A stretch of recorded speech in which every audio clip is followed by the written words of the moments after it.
In today's case, we're working with Eric, who's preparing for his first round interviews with BCG Europe. The case topic considers the challenge many brick-and-mortar retailers have been going through for many years now. How do they keep up with increased competition and continuous innovation and disruption in their space? Eric is a calm and confident interviewee who does well to maintain a conversational tone and utilize examples and analogies throughout. Eric, glad to be with you today. Glad to meet you as well. So we're getting ready to jump into the case portion of our interview. You ready to go? The best I can be. Awesome. Okay, let me tell you a little bit about the background and our client. So today we're looking at our client is a major consumer electronics retailer. They sell AV equipment, computers, content, mostly CDs and DVDs, and software. The store has been seeing increased competition from brick-and-mortar stores like Walmart, as well as online retailers like Dell and Amazon. So they've come to us with a few key questions. They really want to understand how the industry is evolving, what the winning retail model is, and what they should do. Excellent. Let me just make sure I have everything that you mentioned there. Our client is a consumer electronics store, and you say it's brick and mortar, correct? They Correct. sell things like computers, CDs, DVDs, software, I'm guessing games and other, cameras and such. They've seen increased competition from sort of big box retailers as well as e-commerce. Was there any other channels that you mentioned that I didn't kind of categorize there as far as competition they're seeing? Other brick and mortar, perhaps? No? Okay. Yeah, brick and mortar and e-commerce are the two I mentioned. Okay. And you say the industry is evolving. I think the world, just as far as technology, is evolving, so they would seem to be hit first if we're a little worried about that. Now, with this sort of evolving industry, they would like us to come in there and understand what they can do to compete against these areas where they're seeing increased competition, as well as being able to find new growth outlets. Am I understanding that correctly? Yeah, you know what, Eric, at this stage, they really just have come to us with pretty open arms saying, we want you to tell us what to do. We want to understand better how that industry is evolving. We want to understand what the winning retail model is. So yeah, we're going to get to define a lot of that. Okay, excellent. I think I may have just a few questions for you before we move forward with this. Geographically, where are they located? Are we talking about mainly in the United States? Are they a global company, specific locations regionally or anything like that? Let's consider them a pretty diversely spread across the lower 48 in the U.S. Okay. So they're mainly in the U.S.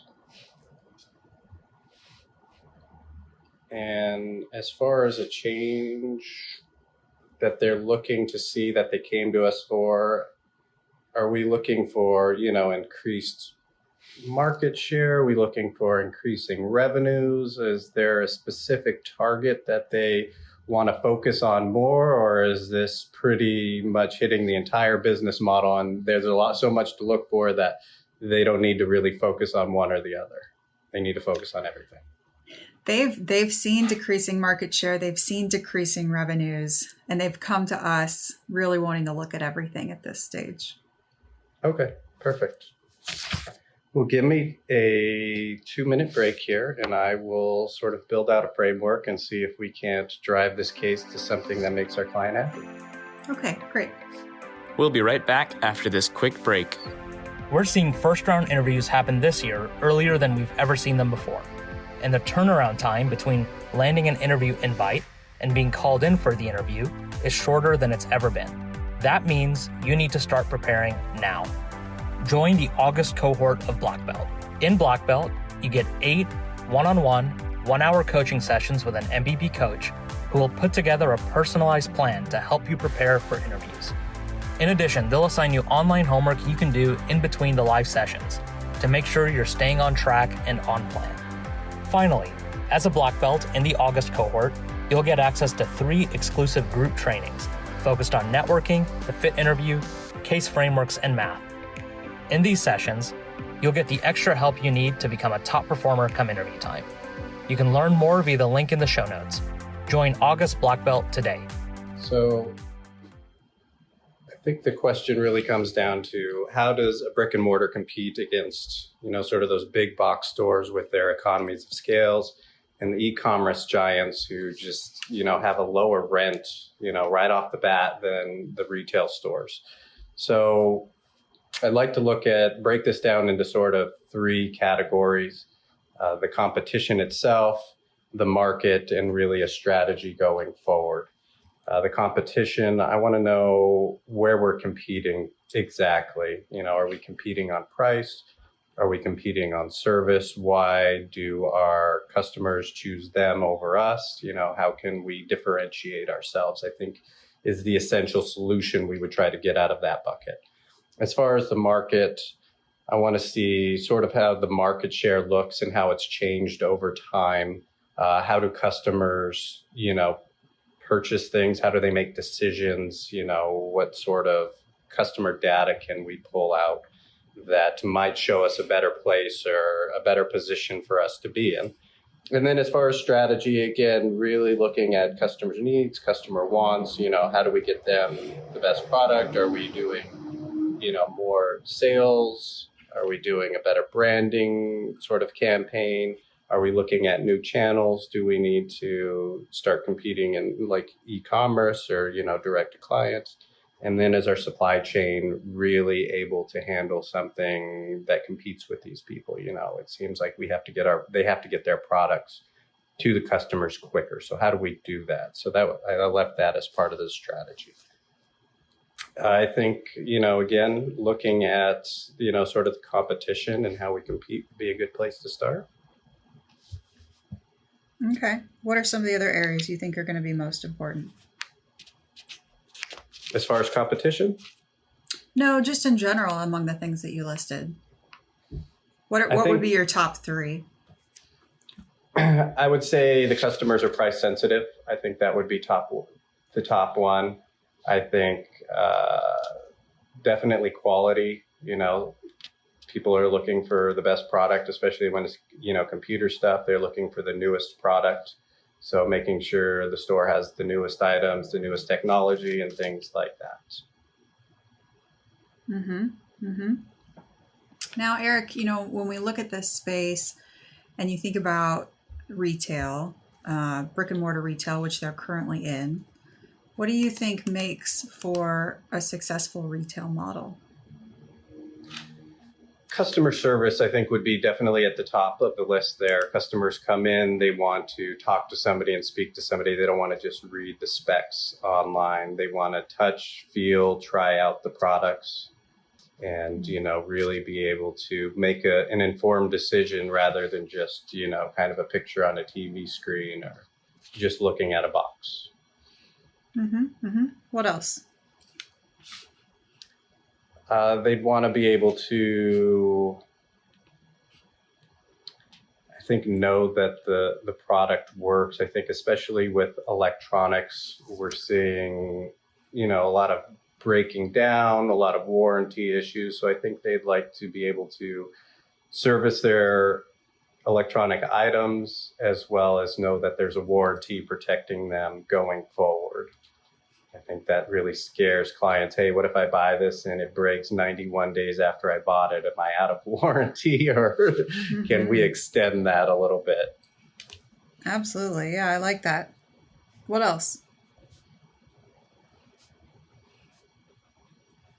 I think there is, sort of that big brand that they enjoy. We see, basically 3 or 4 computer companies really dominating right now. You have your Apple, your HP, and your Dell. So they're going to want to see the popular brands. They're going to want to see, the CDs that they, request. So they want to see an assortment. but as well as quality as far as brand name. Mm-hmm.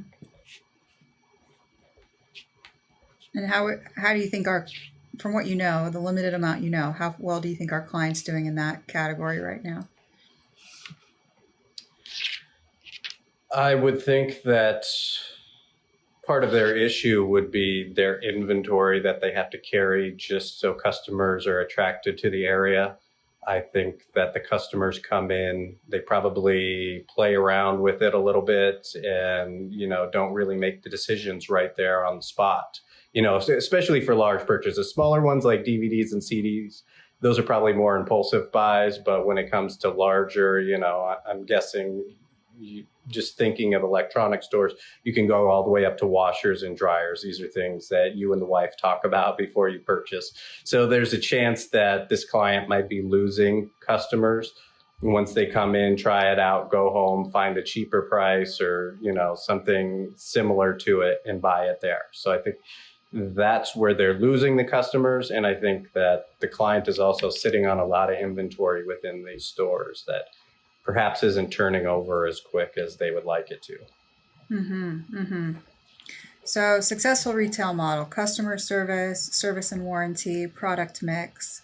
Anything else you'd put in there? I think installation. I think some of these products, stereo products, I'm thinking back to, when I was a kid and my dad's first stereo, they came in and they installed it. But there might also be, today we have cameras everywhere. Perhaps they come out and do a whole security unit where the cameras are watching the area. You have all this. The Internet of Things is really changing everything. And I can't even keep up with all this technology and how it integrates. And you always need that IT person to kind of come in so that you have that setup. So it's not only warranty, but I think also installation, which you could probably separate. Mm-hmm. Mm-hmm. So that really falls into the service model that I think they're going for as a brick and mortar. Mm-hmm. Mm-hmm. Which of these might you want to look at? What would you want to know? We'll be right back after this quick break. Have you ever heard a new digital trend and thought to yourself, okay, does this really matter? Asking the right questions helps you cut through the noise and get down to what matters most. I'm Jim Hertzfeld, host of the What If, So What podcast, where we discover what's possible with digital and figure out how to make it real by asking what if, so what, and most importantly, now what? Subscribe and listen, and together we can turn big ideas into tangible actions so you can get shit done.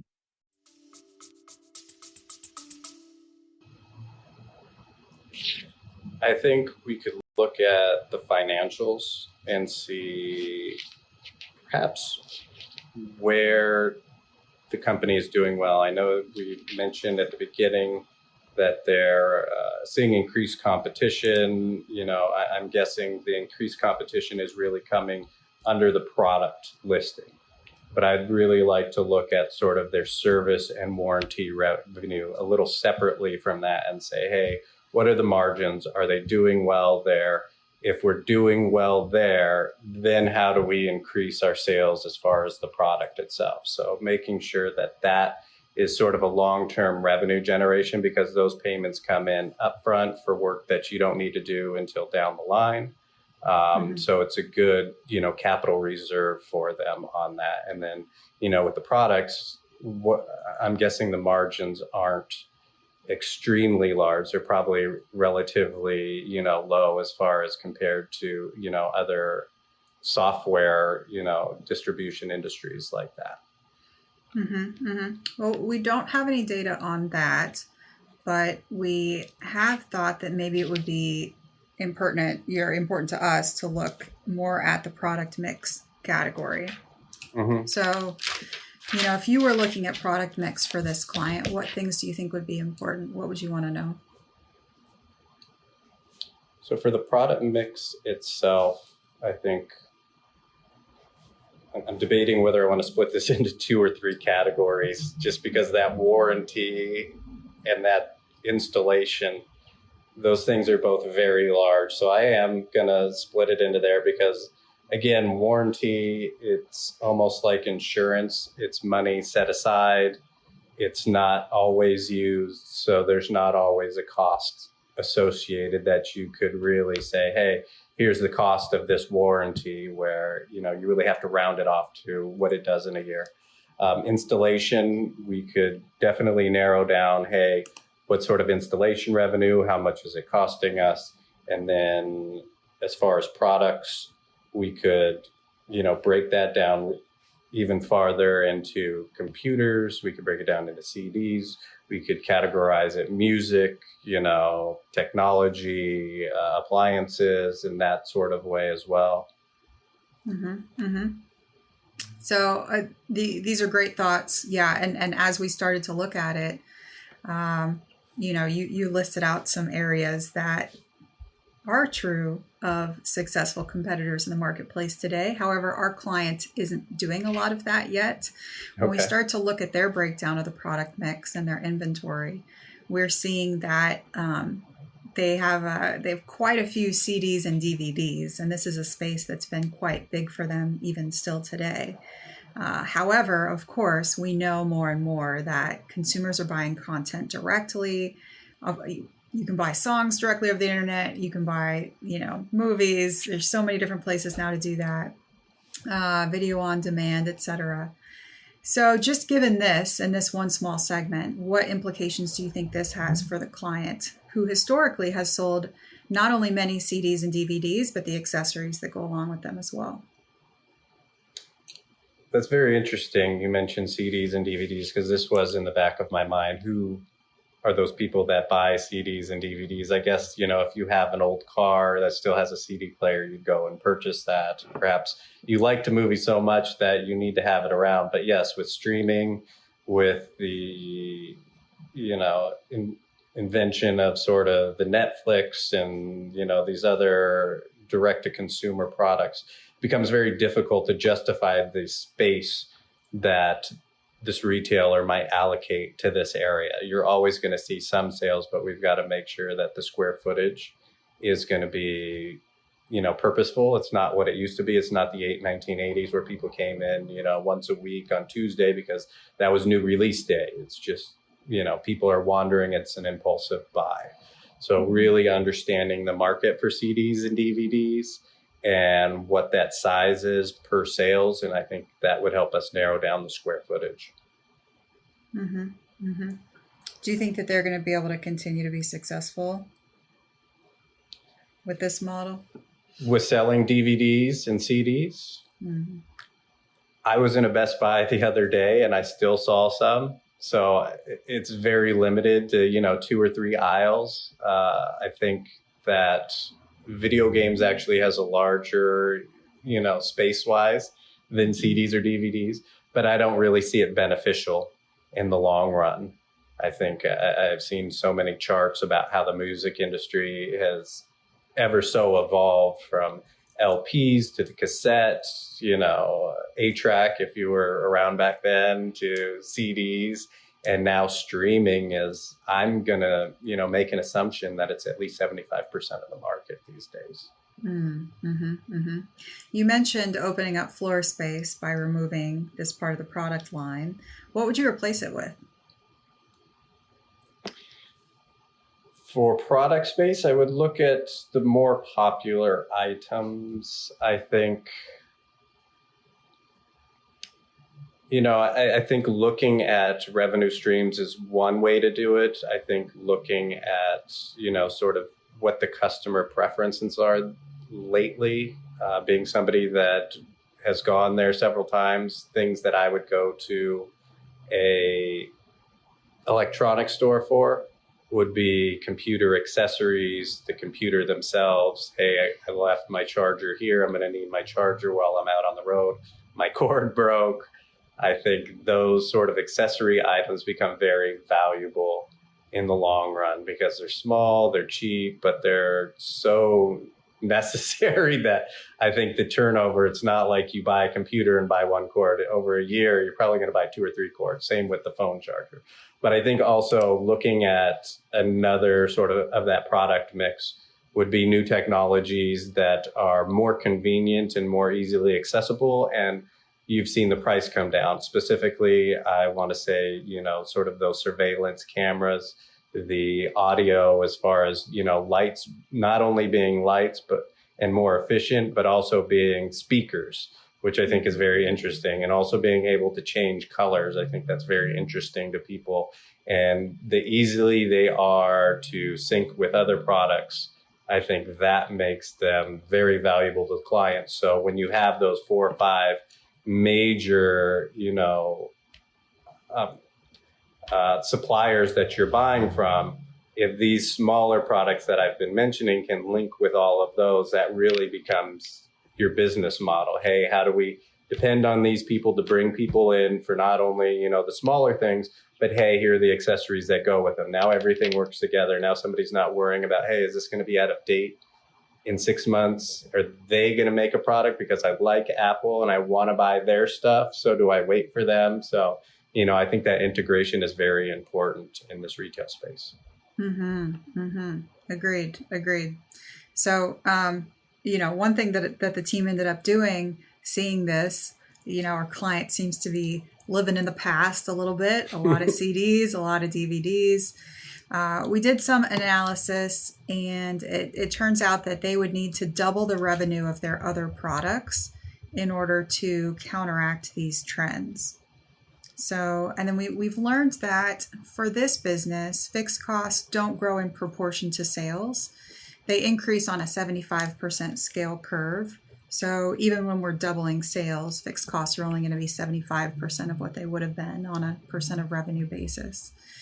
We also know that our gross margin is 25%. And right now our net income is 0. But what would our net income be if we doubled revenue?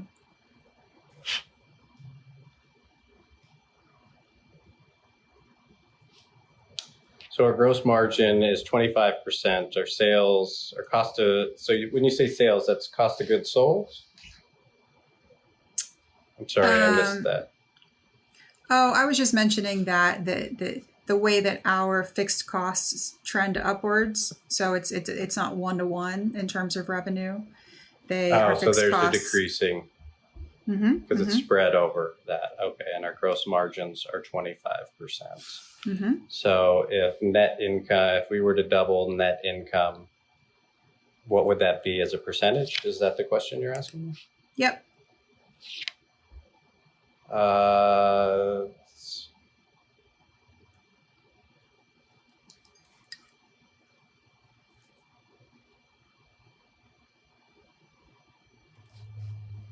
Just sort of visualize this. Sorry, when people read numbers, I like to think of them visually.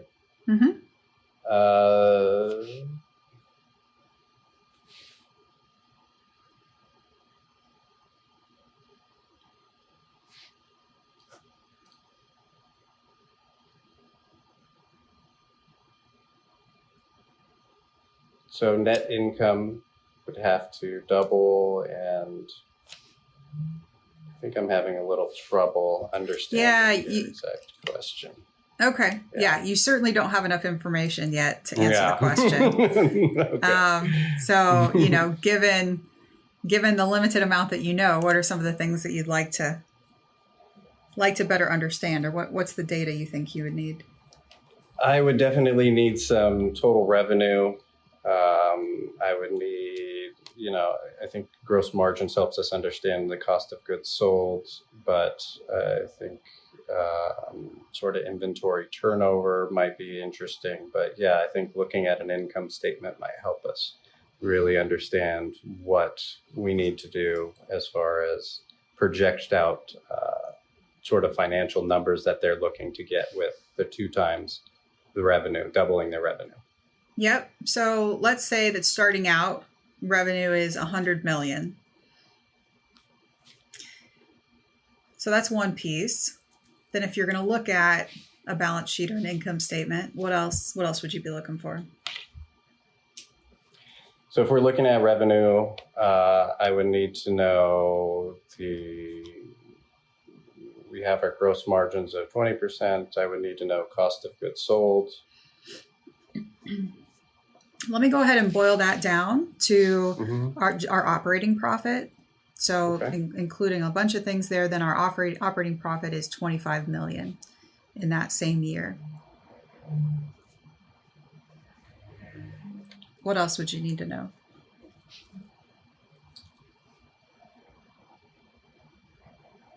So we have net income. I would need to know what sort of, we have revenue, operating profit, cost of goods sold.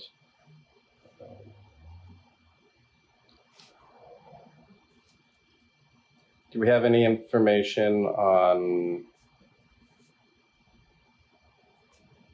our net margins?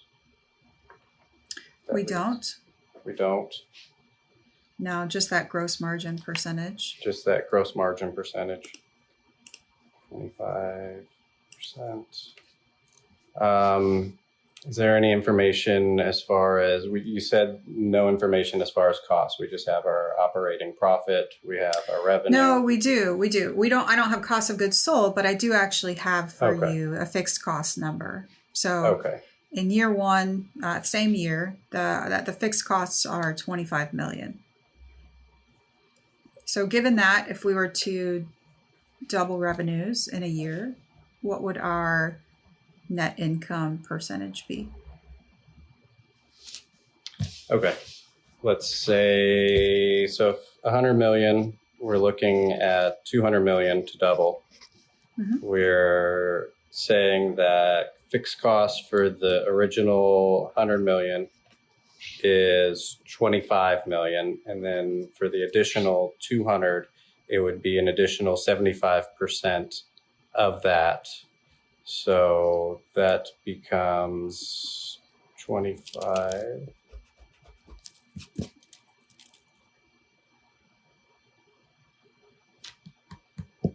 Just a little less than 20 million. Let's just call it 20 million to be safe.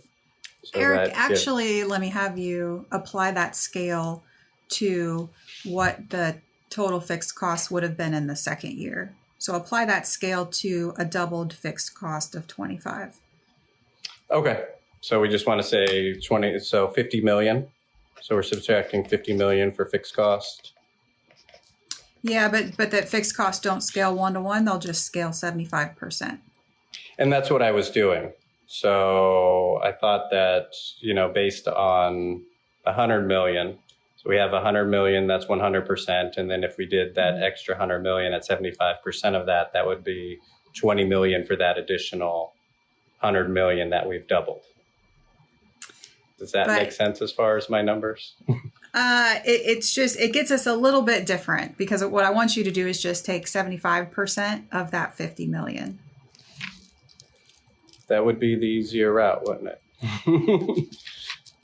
So 75% of 50 million gives us 40 million? Roughly? Let's see. Roughly. We'll break it down a little bit farther.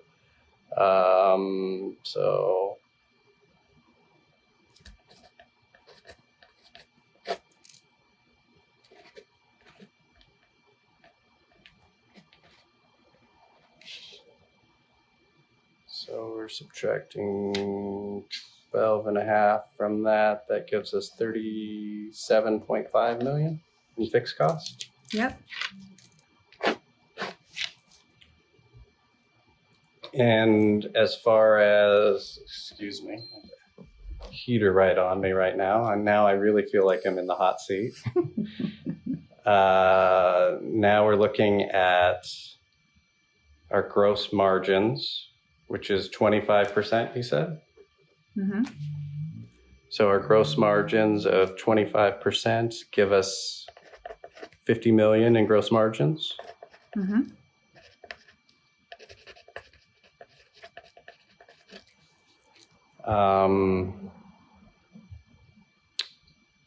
I feel like that would leave out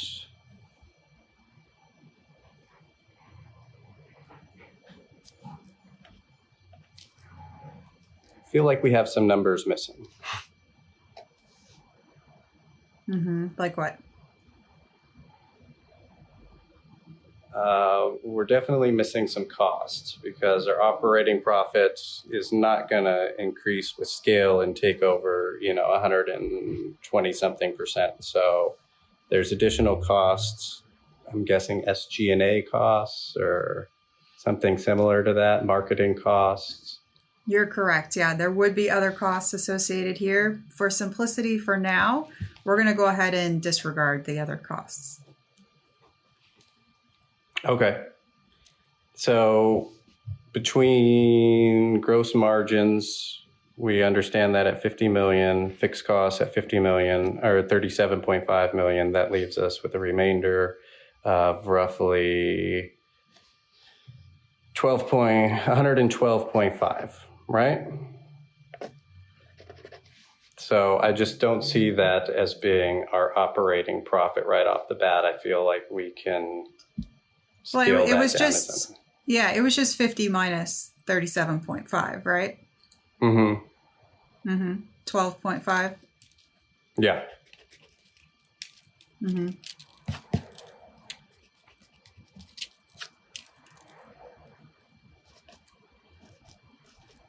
So if we're simplifying it all down and that 12.5 is our net income, then what is that as a percentage of our revenue? 6.2%. Yeah. So what do you think about that? It seems a little low. It seems like we would need to do a little bit more understanding. Is that helping us double? I know we've doubled our revenue, but is that, acceptable? We'd have to look at products mix, I believe. I think especially the products themselves, this seems very normal, 6.2%. It's the additional services that we talked about in the warranties that I don't know if they're doing that already. So I think that's where my brain is going. It's like, what's the percentage on that? That seems like that should bump that number up aggressively, with an additional 100 million in revenue. Yeah, good call. Good call. And this was just projecting out an increase in revenue for the tangible products sold on the floor. So, well, Eric, given what we've looked at today so far, at this point in time, what would be your recommendation for the client? Can you give me just a second to write some things down? I just want to make sure I'm organized. Sure. We'll be right back after this quick message. For an effective, interactive, scalable way to prepare your students for consulting interviews, consider the Management Consulted School Subscription Platform. For one low flat rate, your students get access to the entirety of our digital curriculum, including 500 practice cases, 10,000 case drills, and 8 video courses, trusted by 35 plus partners around the world. To learn more and book a demo, click the link in the show notes. Well, first, thank you for allowing us to take a look at the company. And we think we've come up with some pretty good ideas to help you move forward and keep your business alive. Our recommendation really is to differentiate yourself from kind of that old thought of what a brick and mortar was into what it should be. Our recommendation is first to really look at your product mix, how you've allocated your floor space. Things like DVDs aren't as relevant and probably don't account for much of sales as they used to. So really looking at the product mix and seeing what the square footage on your store should be allocated as would be the first step. Looking into a differentiated product mix as far as warranties and installation, really creating services and differentiating yourself as not a product seller, but a service maintainer within the electronic, community there. I think some risk, and the reason we're recommending this is because of the risk is the lower prices that big box stores and e-commerce can provide to your clients. So coming in, making sure that those lower prices aren't the factor that you're competing against. You're competing in a service, people that prefer quality and that somebody's going to actually help them out with this. I think, with that lower price risk, there might be some way that you should look into price matching with them.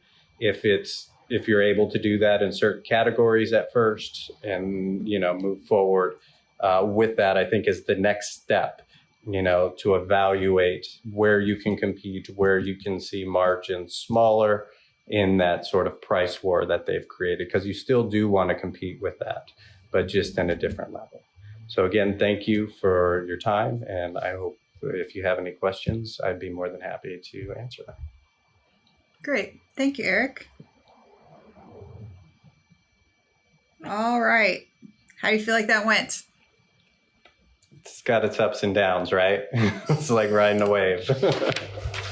Absolutely. Absolutely. But, let's go ahead and walk through chronologically, and I'd say overall, there were a few rougher moments, but overall, I really took away and appreciated how you stayed cool, calm, and collected, how you were confident in the way that you talked about things, how you presented your communication style is filled with connection and examples and analogies, and all of those are really good positive things, which I feel like that conversational nature is where a lot of people struggle to get to in the casing process, right? And either you've worked really hard at that, or that comes supernaturally. Either way, it helps smooth over some of those rough spots, right? So up front, gave the intro, and you asked some good questions. You had great clarification. You're asking about geography, you're asking about goals. And I didn't have a lot to give you there, which left you a really open question to try and structure in the framework. One very small nit stylistically, you chose to, before you wrote the structure, you said, let me take a 2-minute pause and I will write out my framework. And to me, that was just too case interview-esque, right? I know that's exactly what you're going to do, and you were very clear with me on that. But I think that's one area stylistically where I would have preferred if you would have left that more conversational as well. Can I just take a moment? Fall back on old habits when you're nervous, I guess. Yeah. Can I just take a moment to structure my thoughts, right? Yeah. Or, I'm just going to take a second here and make a plan for the client, or, some other sort of thing that you would say in the real world. Then you took, right over 2 minutes to write your structure. You took just under 2 minutes to be able to communicate the structure. I think that was all good. So what I felt in your structure, there was a missing piece around our company, I think, and the wanting to better understand our operations, our financials, our product mix. And that easily came into the conversation later on, and you came up with some great ideas in that area. But overall, that would certainly need to be a part of the equation. And then when you got into your last couple of buckets, you had, I believe, a market bucket and a strategy bucket. And both of those ended up having customer stuff in it. And it just left me kind of thinking and wishing that was a little bit more meaty, either pulling all the customer stuff out, if there still would have been enough there in the market bucket and the strategy bucket, or at least only talking about customers in one of those buckets. Then we went into a couple of different creative questions, right? And we looked at their product mix. We talked about CDs and DVDs. And in the upfront prompt, all that I gave you was they sell AV equipment, computers, CDs, DVDs, and software. And I understand your mind went to what successful players in the space are doing now, but I actually hadn't given you any context or clues that they were doing anything like a warranty or service program, or selling larger appliances like washers and dryers, or this actually, the prompt, it was a very limited product mix. And then it turns out, as we started to look at it, even just initially, you say, oh gosh, a huge part of their sales and floor space is CDs and DVDs. That's a problem, right? So, you had some good ideas there around, that wasn't going to be successful moving forward. And you had some good ideas, particularly around, you talked about a lot of different smart home components, right? Which are becoming more and more popular today that could potentially replace that space. I thought you had a really good insight that I wish you would have drawn out a little bit further, which actually was I think one of the first things to come out of your mouth was to say, oh, I'm just curious, who would these consumers be in today's day and age who are coming in and buying CDs and DVDs? And so in that same train of thought, as we think about, okay, are those same consumers still going to be willing to come to our store? Are those consumers of today the same as the consumers of tomorrow? Are we going to have to change the way we think about our customers and thinking about our customer segmentation when we're thinking about replacing that floor space and including, more technologically advanced things like smart home products and accessories? Is that still going to play to our current customer base? I'm not sure, right? That would be a key thing that I would want to look into further, right? So I thought that you had a great initial insight there about the type of customer we might be attracting today. And then just that extra piece there about that being in the longer equation and thinking about how us progressing as a company, how that's going to affect, our current customer mix as well. We talked about what makes a successful retail model, and you had some, I kept pushing you, right? Customer service and warranty, product mix.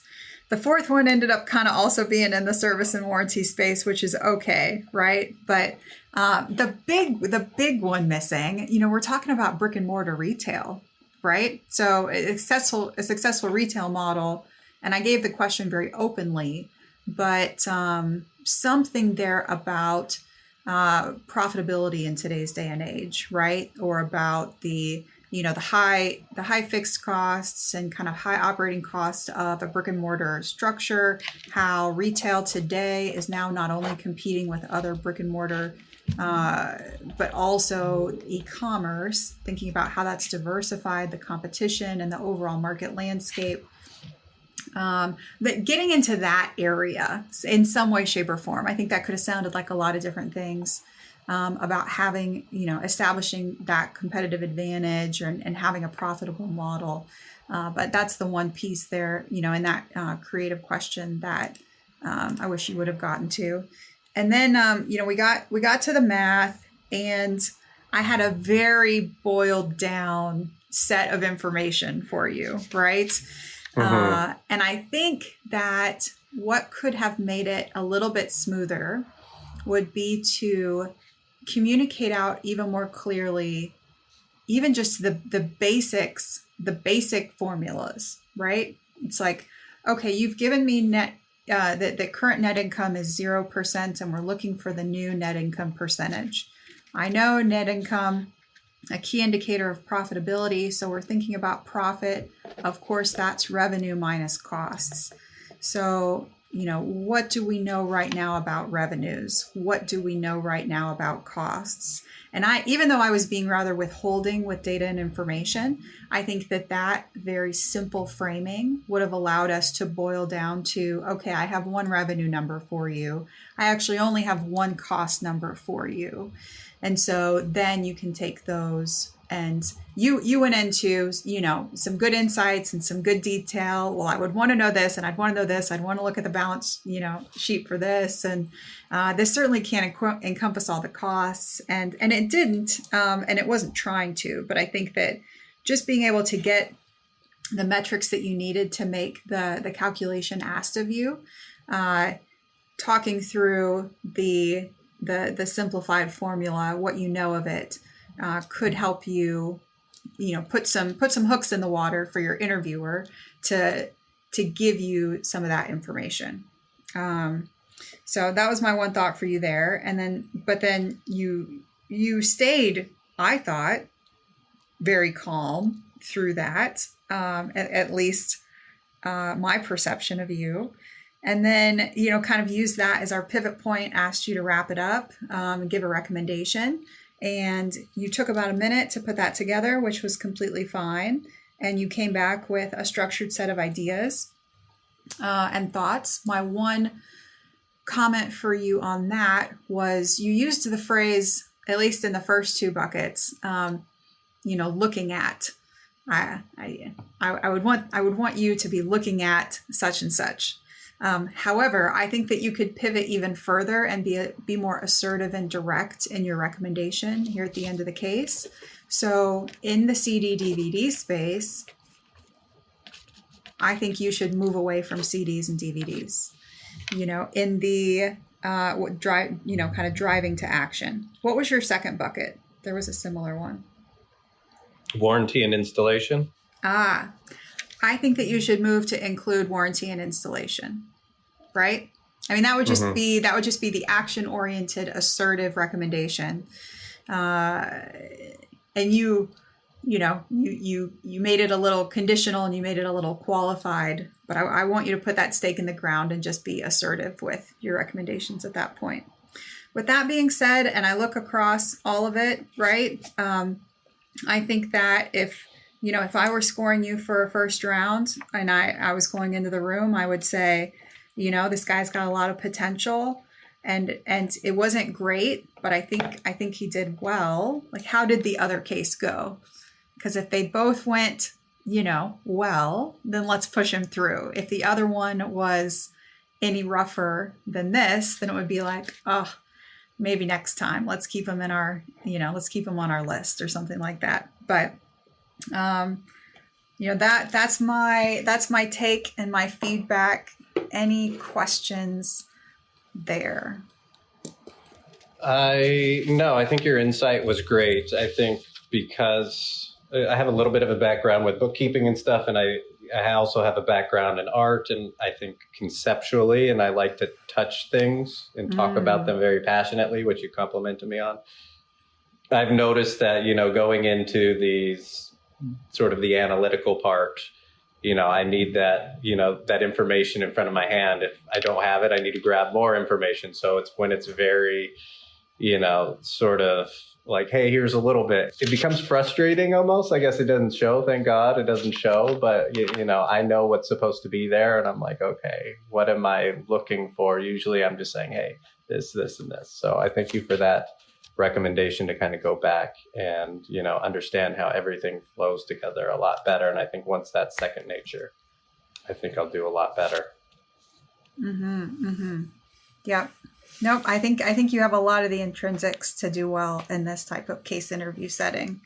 And, you never know what industry you're going to be hit with or what problem's going to come your way. But, no, I can see the amount of the level and practice that you've done. So it was great to case with you today. Thank you for your time. I appreciate it very much. Eric exhibited great presence and confidence, but could have cleaned up his math and streamlined his structure. Eric's completed over 50 cases out loud, yet there's always room for improvement.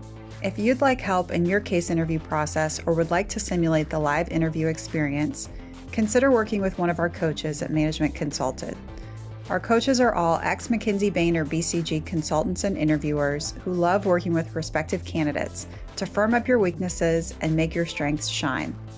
You can find a link in the show notes or read more about our offerings at www.managementconsulted.com.